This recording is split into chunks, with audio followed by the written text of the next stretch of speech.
మాట్లాడుతూ యెహోవా మొదలుకొని నిత్యము మన ప్రజల చుట్టూ ఉండను. దేవుని కొద్ది మాటలను మనందరికీ దీవించి ఆస్వాదించి కనుక చేయుగాక. ఆమేన్. క్రీస్తునందు ప్రియమైన దేవుని సంఘమా, సంఘటన ప్రభు యేసుక్రీస్తు నామములో మీ అందరికీ శుభాకాంక్షలు.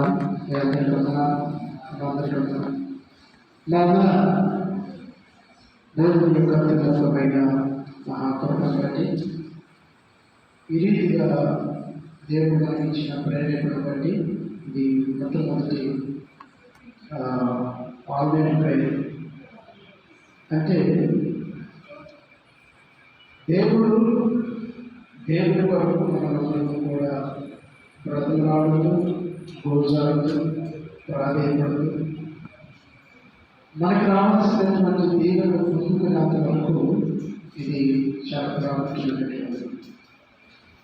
కాబట్టి ఈ రీతిగా దేవుని సన్నిధిలో మనం వెళ్ళడానికి దేవుడి ఇచ్చిన కృప బట్టి మనమందరం దేవుడికి కృతజ్ఞత కలిగిన వారిని ఉండటానికని నేను మీకు తెలియజేస్తున్నాను. ఇప్పటి వరకు పాటలు పాడుకొని దేవుని మహిమపరుచుకున్నాం. సమయం 9:50 నిమిషాలు వస్తుంది.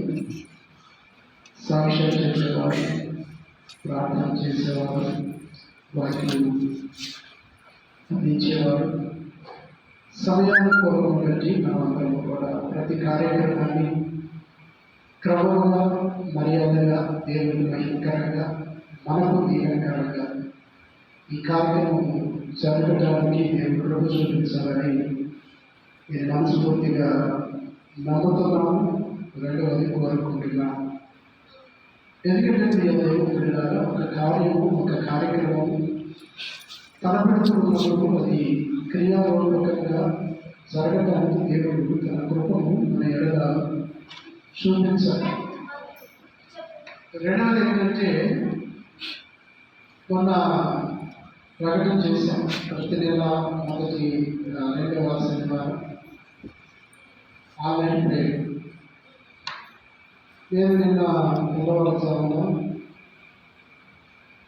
ప్రతిరోజు 4:30 గంటలకి వాక్యము చదివి రోజుకు 3-4 అధ్యాయాలు చదివి ప్రార్థన చేసుకుంటుంటే ఒక ఆలోచన వచ్చింది.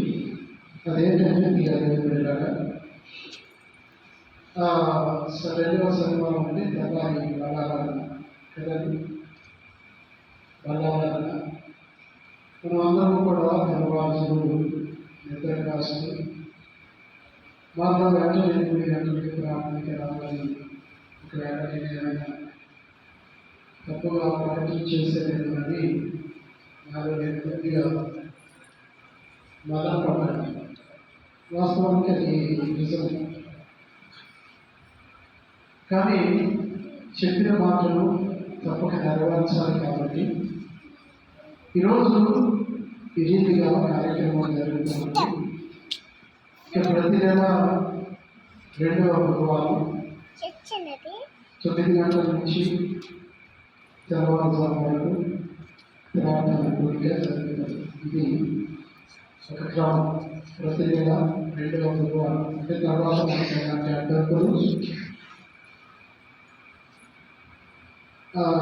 ఆటంకాలు ఉండవని నా అభిప్రాయం.